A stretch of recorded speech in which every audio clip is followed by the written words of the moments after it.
Hello everyone, this is Professor Pawan Shonkar and I welcome you in a 35th lecture of Mechanics of Material. And after the completion of shear force and bending moment diagram, let us continue the remaining part of third unit, that is pure bending stresses. So hereafter we will deal with the pure bending stress. So what is in the pure bending stress? When if a length of beam is subjected to a constant bending moment and no shear force is acting on it. That means on a beam, if no shear force is acting and it is subjected to only bending, suppose this is simply supported beam and whatever the loading is given, either UDL or point load, okay, among all the given forces or the load, not a single load is of a shear, all of bending loads. So the stresses will set up in that length of beam due to bending moment and that beam is said to be in a pure bending. अगर beam पे कोई भी shear force नहीं है, shear force मतलब क्या, जो shear force क्या रहता, वो force जो दो सेक्शन में कट करेगा, मतलब शेयरिंग करेगा, which will cut off in two pieces. तो ऐसा कोई भी फोर्स अगर बीम पे प्रेजेंट नहीं है तो उसे कहते हैं हम नो शेयर फोर्स. और due to which present loading पूरा का पूरा बीम सिर्फ और सिर्फ बेंडिंग मोमेंट को सब्जेक्टेड रहेगा, इस पर सिर्फ बेंडिंग मोमेंट रहेगा. अगर ऐसी सिचुएशन है तो हम उस केस को बोलेंगे pure bending. Okay, and the expression for pure bending is, the equation for pure bending is, क्या है equation, M/I equal to sigma by Y equal to E/R. ये कंप्लीट इक्वेशन है प्योर बेंडिंग का. जैसे torsional equation हमने देखा था, T/J is equal to tau by R is equal to C theta by L. ये था प्योर टॉर्शन इक्वेशन जब हमने टॉर्शन यूनिट में पढ़ा था. ये है आपका pure bending equation where M क्या है, M is maximum bending moment, maximum bending moment for given beam and loading. Then I क्या है, I is a moment of inertia of given area. Okay, जैसे अभी बेंडिंग मोमेंट क्या हो गया, जैसे ये बीम है, यहाँ पे लोडिंग है और सपोज ये कैंटिलीवर बीम है, तो यहाँ पे मैक्सिमम बेंडिंग मोमेंट आपको यहाँ पे मिलेगा क्योंकि ये लोड और ये डिस्टेंस. सो मैक्सिमम बेंडिंग मोमेंट कहाँ पे मिलेगा, यहाँ पे मिलेगा सपोज. ओके, तो ये हो गया आपका bending moment which is for given type of beam as well as given type of load. Moment of inertia क्या हो गया कि जैसे ये बीम दिया था तो बीम का क्रॉस सेक्शनल एरिया क्या है, सपोज वो ऐसा कुछ बीम है, मैं यहाँ पे नीचे ड्रॉ कर रहा हूँ, देखो अगर वो बीम क्रॉस सेक्शन में रेक्टेंगल है जस्ट लाइक दिस, तो ये बीम था वो सपोज, और यहाँ पे फिर UDL है या फिर पॉइंट लोड है वॉट एवर. तो मोमेंट ऑफ इनर्शिया ये हम क्रॉस सेक्शनल एरिया के लिए निकालेंगे.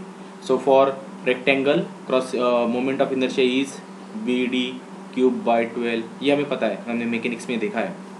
ओके, सो अगर सपोज कोई अलग सेक्शन है या फिर सिर्फ रेक्टेंगल नहीं है, सपोज ऐसा I सेक्शन में क्रॉस सेक्शन है बीम का और फिर ये आपका बीम है सपोज लाइक दैट. ओके, ऐसा कुछ तो भी बीम है अगर, तो ये हो गया आपका क्रॉस सेक्शन एरिया. इसके लिए हमें मोमेंट ऑफ इनर्शिया निकालना है. Got it. So moment of inertia, so moment of inertia क्या रहता, it's a moment of area. मतलब जो मोमेंट हम निकालते, फोर्स इनटू डिस्टेंस, ये हो गया आपका मोमेंट. इसी मोमेंट को फिर से हमने डिस्टेंस से मल्टीप्लाई किया तो हो जाएगा मोमेंट ऑफ इनर्शिया. बस जब भी हम मोमेंट ऑफ इनर्शिया की बात करते हैं, will never consider a force, we consider area. That means ये हो जाएगा एरिया और डिस्टेंस से 2 बार multiplication, so 8d² like, so area into distance square. तो ये हो गया आपका moment of inertia, moment of inertia.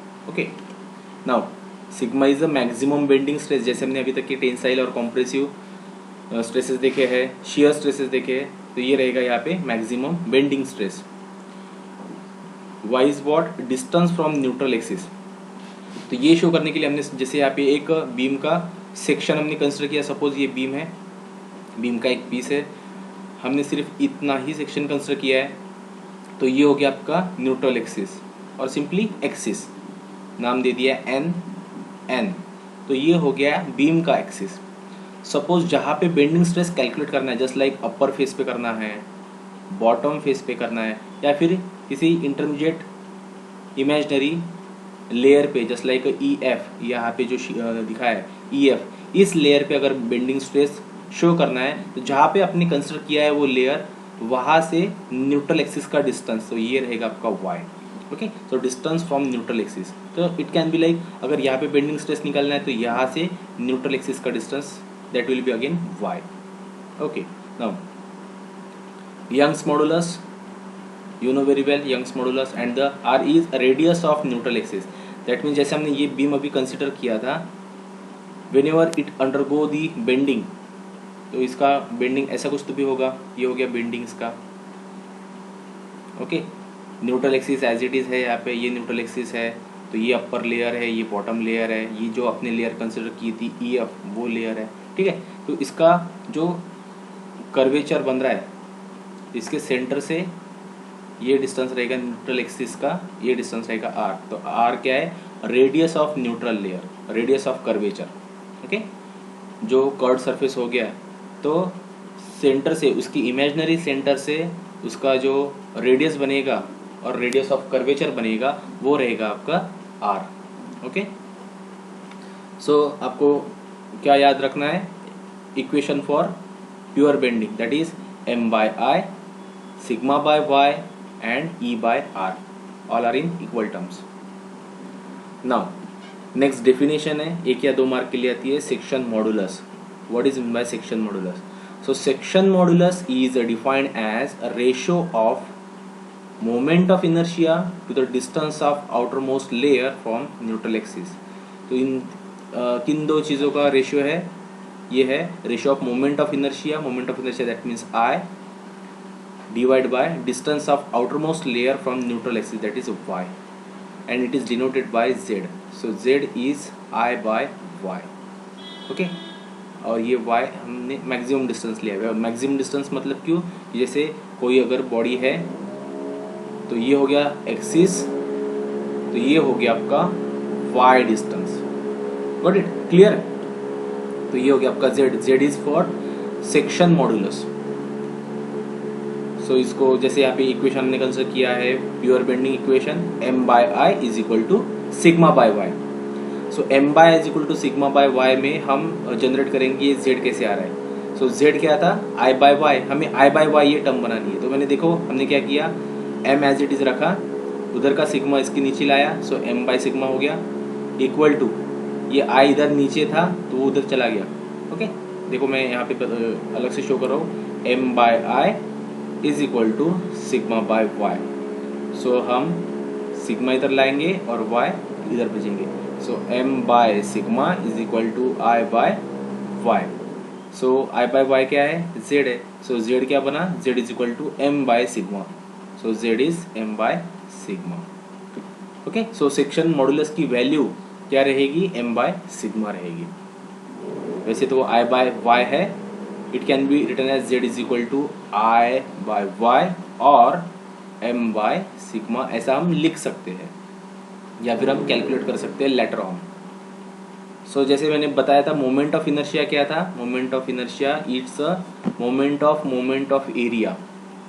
जो बीम का क्रॉस सेक्शनल एरिया दिया हुआ रहेगा, उसके लिए हमें moment of inertia find out करना है when we solve numerical. Okay, so जैसे यहाँ पे क्रॉस सेक्शनल, अगर अलग अलग क्रॉस सेक्शनल के लिए हमने डिस्कस किया है यहाँ पे moment of inertia. So suppose given area is what, it is a rectangle having width b and depth और थिकनेस d। तो ये हो गया इसका एक्सिस।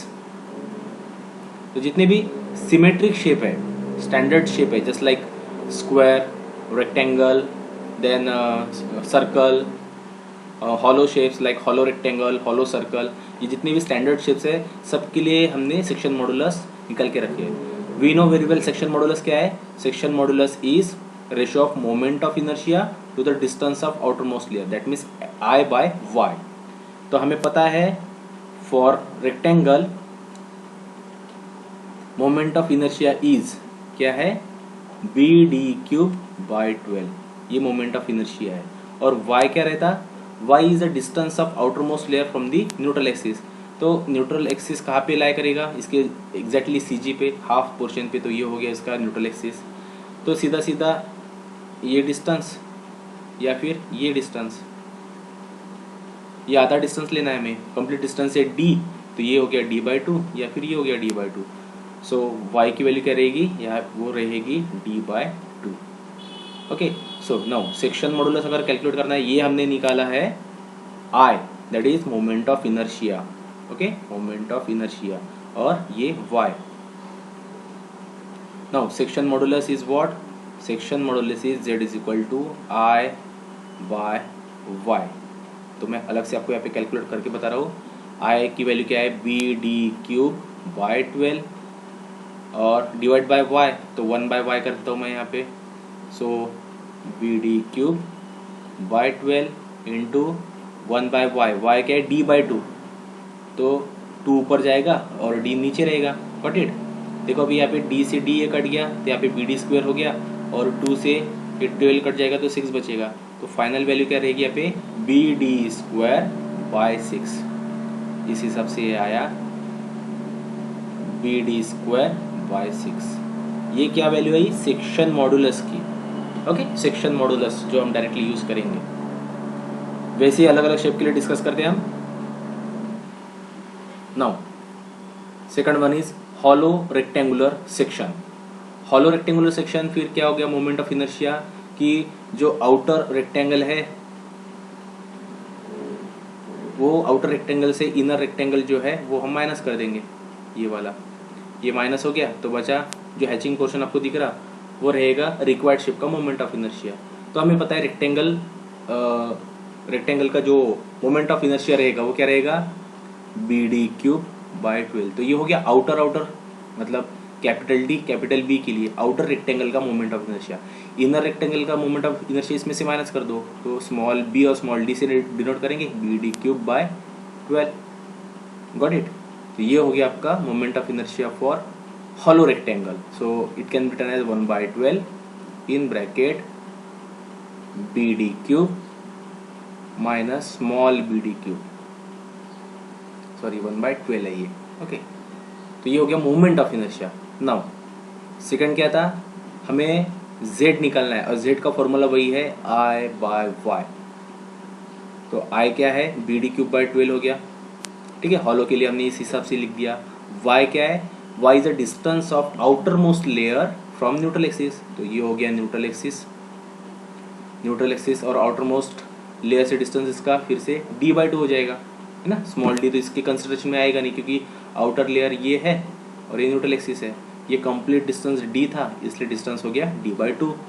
सो एक जगह पे अगर रख दो तो ये हो जाएगा, देखो यहाँ पे लिखा है हमने 1/12 bd³ minus bd³, that means ये हो गया I डिवाइड बाय y क्या है, कैपिटल D/2। तो यहाँ पे ये 2 से ये 12 कट जाएगा 6 टाइम्स, और बाकी कुछ भी कटेगा नहीं। तो यहाँ पे ऊपर क्या बच रहा है,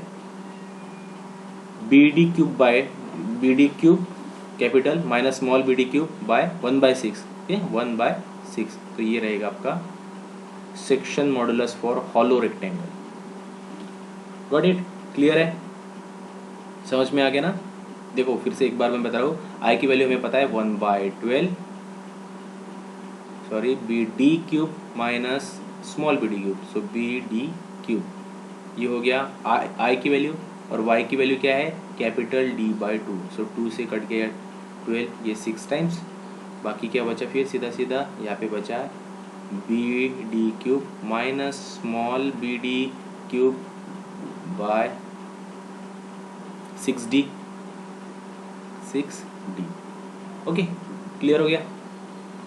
now the next portion is, और the next section is circular section.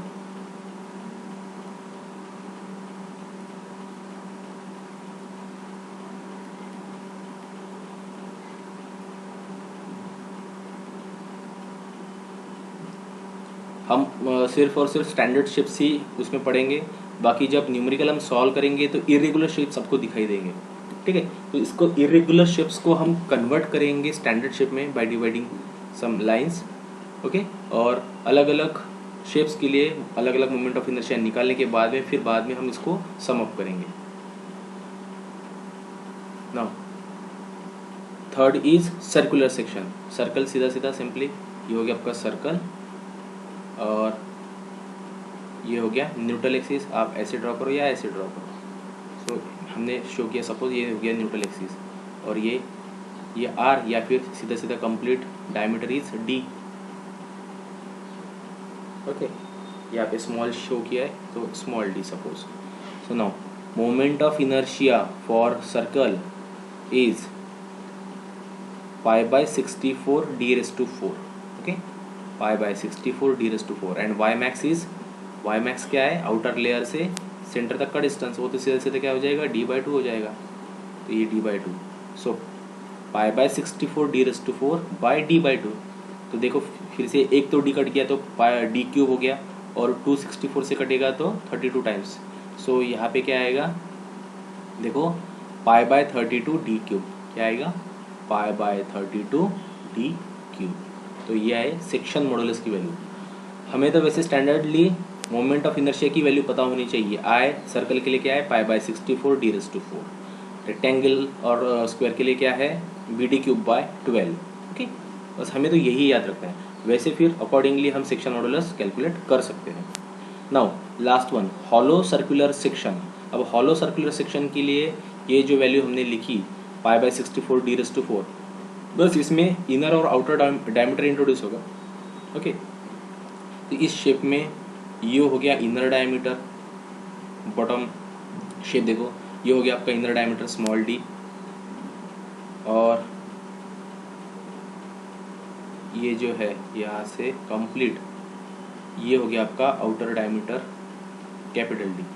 Suppose ये हो गया आपका न्यूट्रल एक्सिस एन, तो आउटर मोस्ट लेयर से डिस्टेंस कितना हो जाएगा, कैपिटल d/2, बराबर है। आउटर डायमीटर तो कैपिटल डी है, तो इतना डिस्टेंस ये हो जाएगा y = d/2। Now moment of inertia circle के लिए क्या है, पाई बाय 64 d⁴। अभी हॉलो है इसलिए capital d⁴ minus small d⁴। देखो हम साइड में देखते हो, फिर से कैलकुलेशन करते हैं। आई क्या है, सॉरी हाँ, पाई by 64 d⁴ minus small d⁴। This is the value of I, and y is capital d/2।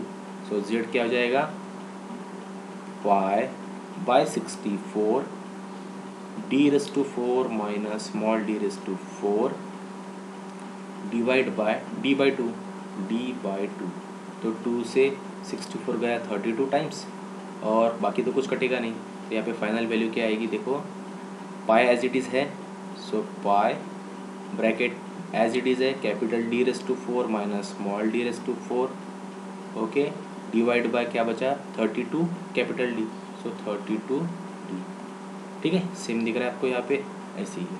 So hollow circular section के लिए section modulus that is z is pi bye 32 d in bracket d⁴ minus d⁴, okay, clear है।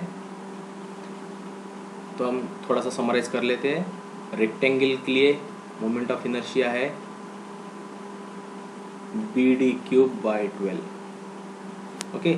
Circle के लिए क्या था, पाई by 64 d⁴, that's it. अब accordingly अगर वो हॉलो है तो हम बड़े में से छोटा माइनस करेंगे, सर्कल के लिए भी वैसे करेंगे। y सभी के लिए सेम है, हाफ डिस्टेंस। अगर वो कंप्लीट वर्टिकल लेंथ अगर d है तो d/2, अगर वो डायमीटर है तो d/2, ओके। बस यहाँ पे रेक्टेंगल के लिए d stands for vertical length, या फिर थिकनेस बोलो, डेप्थ बोलो, और सर्कल के लिए d क्या है, diameter, okay. So some important value of maximum bending moment for different beam and loading. जब हम न्यूमेरिकल सॉल्व करेंगे तो कॉम्बिनेशन क्या रहेगा कि suppose beam type of is given like a simply supported beam, तो सिंपली सपोर्टेड बीम दिया है, सपोज एक बीम दिया है जो सिंपली सपोर्टेड है, सपोज बोला है कि उस पर यूडीएल है, उसका जो क्रॉस सेक्शन एरिया है वो सर्कल है, ओके। तो इसके लिए मैक्सिमम बेंडिंग स्ट्रेस की वैल्यू निकालो। तो कॉम्बिनेशन क्या दिया है, कॉम्बिनेशन दिया है, दो ही कॉम्बिनेशन रहेंगे, एक टाइप ऑफ बीम रहेगा, क्या रहेगा, type of beam and type of loading. Okay, बस ये दो कॉम्बिनेशन रहेंगे, इसमें से फाइंड आउट करना है हमें कि टाइप ऑफ बीम कौन सा है और टाइप ऑफ लोडिंग क्या है। अगर और टाइप ऑफ बीम जनरली क्या रह सकता, कैंटिलीवर या फिर सिंपली सपोर्टेड, बाकी और कोई पार्ट नहीं आएगा generally according to our syllabus. तो बस ये दो ही कॉम्बिनेशन रहेंगे, either given type of beam में भी कैंटिलीवर और सिंपली सपोर्टेड बीम। और लोडिंग क्या क्या रह सकता, लोडिंग रह सकता पॉइंट लोड या फिर यूडीएल। ओके, और सिंपली सपोर्ट में जैसे कैंटिलीवर विथ पॉइंट लोड क्या रहेगा, एट एंड रहेगा, cantilever with point load at and, मतलब अगर ये कैंटिलीवर बीम है तो पॉइंट लोड यहाँ पे रहेगा। ओके, और सेकंड कंडीशन क्या है, कैंटिलीवर विथ यूडीएल, मतलब ये कैंटिलीवर बीम है आपका और कंप्लीट यूडीएल है, लाइक दैट। सेकंड थर्ड क्या है, simply supported beam with a point load होना चाहिए पे, with a point load at centre. तो ये होगी सिंपली सपोर्टेड बीम की डायग्राम, सिंपली सपोर्टेड बीम हो गया ये, और पॉइंट लोड कहाँ पे, एग्जैक्टली सेंटर पे, सेंटर पे मतलब अगर पूरा एल है लेंथ तो L/2 L/2। ओके, और last one simply supported beam width UDL, तो वो कैसा रहेगा, ये सिंपली सपोर्टेड बीम है, एंड पे दो सपोर्ट है और पूरा का पूरा यूडीएल। सो इन केसेस के लिए, ये जो चार केसेस हमने डिस्कस किए अभी, इन चारों केसेस के लिए डायरेक्टली हमने फॉर्मूला किस चीज़ के लिए लिखा है, मैक्सिमम बेंडिंग मोमेंट के लिए लिखा है। अदरवाइज जैसे अगर यहाँ पे दिया है ये सिंपली सपोर्टेड बीम है, ये डायग्राम, ठीक है, तो ये सिंपली सपोर्टेड बीम है, यहाँ पे सपोर्ट है, यहाँ पे लोड है, तो थ्रू आउट कंप्लीट बीम पे मैक्सिमम बेंडिंग मोमेंट कहाँ पे आएगा, ये हमें जज करना पड़ेगा। जज करना पड़ेगा मतलब निकालना पड़ेगा, जैसे बेंडिंग मोमेंट यहाँ पे निकालो, यहाँ पे निकालो, ठीक है, यहाँ पे दोनों सपोर्ट पे तो जीरो रहेगा, फिर यहाँ पे निकालो। अगर कैंटिलीवर है तो यहाँ पे निकालो, यहाँ पे निकालो, ठीक है। सपोज यूडीएल है थ्रू आउट और पॉइंट लोड भी है, तो नंबर ऑफ पोजीशन पे निकालना पड़ेगा और बाद में वो वैल्यू से हमें चेक करना पड़ेगा कि मैक्सिमम वैल्यू कहाँ पे मिल रही है, और बाद में मैक्सिमम वैल्यू हमें सिलेक्ट करनी पड़ेगी। सो इंस्टेड हमने डायरेक्टली ये फॉर्मूले लिख के रखे कि अगर केस ऐसी है, कैंटिलीवर है या फिर सिंपली सपोर्टेड है और पॉइंट लोड है या फिर यूडीएल है, इन केसेस के लिए मैक्सिमम बेंडिंग मोमेंट की वैल्यू क्या रहेगी, load into length. Cantilever with UDL के लिए क्या रहेगा, WL²/2। उसके बाद में simply supported beam with point load at centre क्या रहेगा, W×L/4। और last one simply supported beam with UDL के लिए क्या रहेगा, WL²/8। ओके, बस ये चार फॉर्मूले आपको याद रखने हैं। It will be very easy to solve the numericals if you learn this.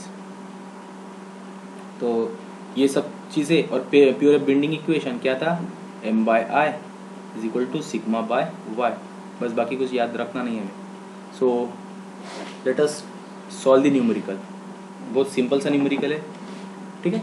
Numerical number 1, a rolled steel joint of I section has dimension as shown. This beam carries UDL of 40 kN per meter run over a span of 10 meter and calculate maximum stress produced due to bending. तो देखो यहाँ पे जो shape दिया है वो I shape दिया है, रेगुलर शेप नहीं है हमारे पास में, I शेप दिया है, दिख रहा है आपको। Having width 200, complete height is 400, जिसमें बाकी डायमेंशन दिए जैसे ये थिकनेस, ठीक है, ये बॉटम थिकनेस, और इनर टू इनर फ्लैंज का डिस्टेंस है 360 mm। तो यहाँ पे इस सेक्शन के लिए यूडीएल दिया है। अब टाइप ऑफ बीम कौन सा दिया है, यहाँ पे शो किया है क्या, नहीं, मेंशन भी नहीं किया। तो जब भी टाइप ऑफ बीम अगर गिवन नहीं है तो we will consider it is a simply supported beam. अगर दिया नहीं है तो simply supported beam. Now given क्या है, यूडीएल की वैल्यू दी है, so W = 40 × 10³ newton per metre, okay, and L दिया है 10 मीटर। नाउ हमें क्या निकालना है, calculate maximum stress. Pure bending वाले न्यूमेरिकल्स है तो हमें बस एक ही फॉर्मूला याद रखना है, m/i is equal to sigma by y, जिसमें हमें ये सिग्मा निकालना है। ठीक है, तो हमें m निकालना है, मैक्सिमम बेंडिंग मोमेंट निकालना है, मोमेंट ऑफ इनर्शिया निकालना है और y निकालना है। ठीक है, तो सबसे पहले हम निकालेंगे I। अब I के लिए देखो मैं क्या कर रहा हूँ, जैसे वैसे तो हम 3 सेक्शन में, सेक्शन 1, 2 और 3, ऐसे 3 सेक्शन में अलग अलग ये रेक्टेंगल को डिवाइड कर सकते हैं और हर एक का इंडिविजुअल मोमेंट ऑफ इनर्शिया निकाल सकते हैं। ठीक है, लेकिन अगर आपका जो गिवन डायग्राम है अगर वो सिमेट्रिक है दोनों एक्सिस को, जैसे अगर हमने इसको डिवाइड किया अलोंग एक्स एक्सिस या फिर अलोंग वाई एक्सिस, ठीक है, अगर हमने ऐसे डिवाइड किया तो दोनों सेक्शन के लिए आपकी जो ज्योमेट्री है वो सिमेट्रिक है। अगर दोनों सेक्शन के लिए सिमेट्रिक है तो डायरेक्ट फॉर्मूला यूज करना है, क्योंकि उसका सीजी कहाँ पे लाया होगा, एग्जैक्टली उसके सेंटर पे एक्ट होगा। ठीक है, अगर आपका अनइक्वल फ्लैंजेस के साथ में अगर शेप दिया है, कुछ अलग शेप दिया है, ऐसा शेप दिया है, ठीक है, तो अगर ऐसा कट करेंगे तो है क्या सेम? नहीं है। ऐसा करेंगे तो है क्या सेम? नहीं है। ठीक है, तो जो अनइक्वल फ्लैंजेस के साथ में अगर शेप है उसके लिए हम अलग मेथड यूज करेंगे। ओके, तो इसके लिए क्या करेंगे हम, सीधा सीधा देखो हम क्या करेंगे, ये जो कंप्लीट शेप है, मतलब सपोज बड़े रेक्टेंगल से ये एक छोटा रेक्टेंगल और ये एक छोटा रेक्टेंगल ऐसे अगर माइनस किया तो आपको आपकी गिवन ज्योमेट्री मिल जाएगी। ठीक है, तो मैं क्या करूँगा, ये आई अचीव करने के लिए कंप्लीट रेक्टेंगल के मोमेंट ऑफ इनर्शिया को ये और ये दो छोटे रेक्टेंगल का मोमेंट ऑफ इनर्शिया माइनस कर दूंगा। तो फॉर्मूला क्या हो जाएगा, बड़ा rectangle BD³/12 minus small rectangle, दोनों को मैं कंबाइनली लिखूंगा, मतलब जैसा स्मॉल करेगा BD³/12। तो ये दो बार माइनस नहीं कर रहा हूँ, क्यों? क्योंकि देखो विड्थ कितनी है, ये और ये, तो हम कंबाइनली मिला के विड्थ लिखेंगे। ठीक है, ये विड्थ और ये विड्थ, और हाइट तो सेम ही है, सो D is same, so I am putting values now. BD³ capital rectangle के लिए B कितना है, 200 है, दिख रहा है आपको ये, सो 200 इंटू D डेप्थ कितनी है टोटल, वो है 400, सो 400³ डिवाइड बाय 12 माइनस, नाउ देखो अभी कंफ्यूजन यहाँ पे क्लियर हो गई, स्मॉल विड्थ, स्मॉल रेक्टेंगल की विड्थ कितनी है, ये है और ये है, आप दोनों बार कर सकते हो, BD³/12 माइनस अगेन BD³/12, ऐसा कर सकते हो दो बार, हम एक ही बार करेंगे। ये और ये मिला के कितना है देखो, टोटल है 200, बीच की पट्टी जो वो है ओनली 10 mm, तो 200 में से 10 गया तो कितना बचा, 190, तो ये और ये मिला के 190 है, सो 190 इंटू डेप्थ कितनी है यहाँ से यहाँ तक, ये डेप्थ है 360 360³/12। ओके, तो हमने बड़े रेक्टेंगल से दो छोटे रेक्टेंगल का मोमेंट ऑफ इनर्शिया माइनस किया, तो हमें आई ये सेक्शन के लिए मोमेंट ऑफ इनर्शिया मिल जाएगा। ये आपको कब करना है, जब आपका सेक्शन दोनों एक्सिस को सिमेट्रिक है तभी। ओके, सो ये कैलकुलेशन आना चाहिए 32794 4 टाइम्स 6 6666। ओके, यूनिट क्या आएगा देखो, किसी भी एक चीज़ का देखो, B इज क्या, B is what, width, D is depth, mm³ तो ये हो जाएगा mm⁴, यहाँ पे निकालो या फिर यहाँ पे निकालो, तो I की वैल्यू आपको मिल गई है। ओके, ये मैं इरेज कर देता हूँ।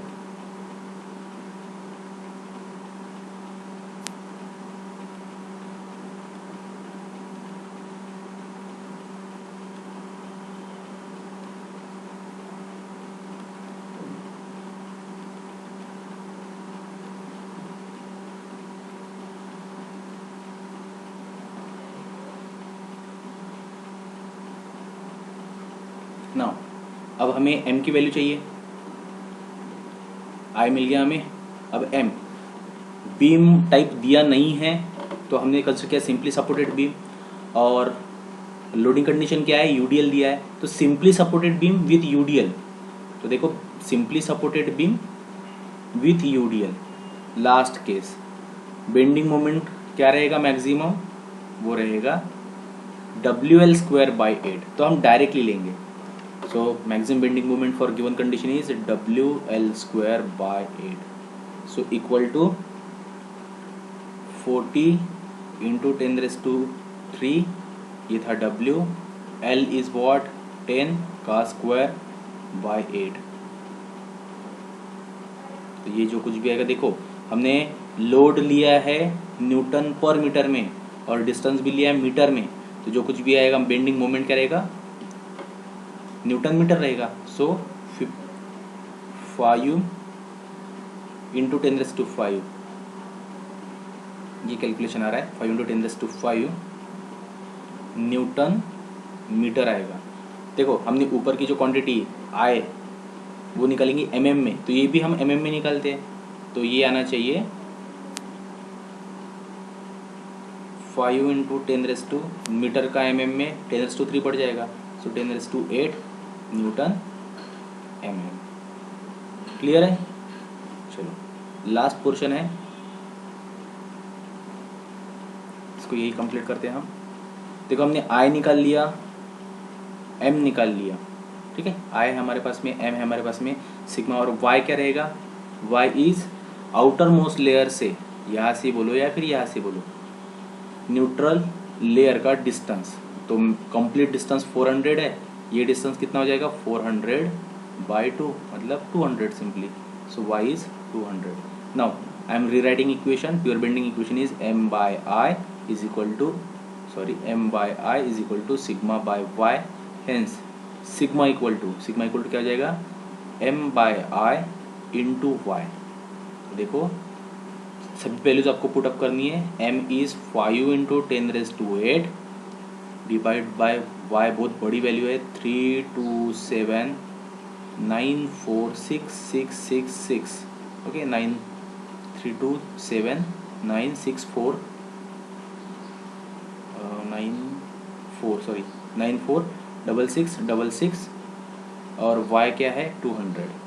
तो आपको यहाँ पे क्या मिल जाएगा, सिग्मा मिल जाएगा, दैट शुड बी 304.92। देखो यूनिट क्या आना चाहिए, हमने क्या निकाला, हमने निकाला सिग्मा, स्ट्रेस है, स्ट्रेस आना चाहिए न्यूटन पर mm²। अगर ये कैसे आए ये आपको देखना है, तो जैसे बेंडिंग मोमेंट निकाला आपने न्यूटन mm में डिवाइड बाय, नीचे लिखा आपने मोमेंट ऑफ इनर्शिया मतलब mm⁴, और 200 क्या था आपका, y था, y मतलब अगेन mm। तो देखो ये ऊपर के 2 mm नीचे के 2 mm से कट जाएंगे, तो क्या आएगा, सीधा सीधा न्यूटन पर mm² आएगा। ओके, सो बेंडिंग स्ट्रेस की वैल्यू आई आपकी 304.92 न्यूटन पर mm²। ओके, समझ में आ गया? बाकी के न्यूमेरिकल हम नेक्स्ट लेक्चर में कंटिन्यू करेंगे। ओके।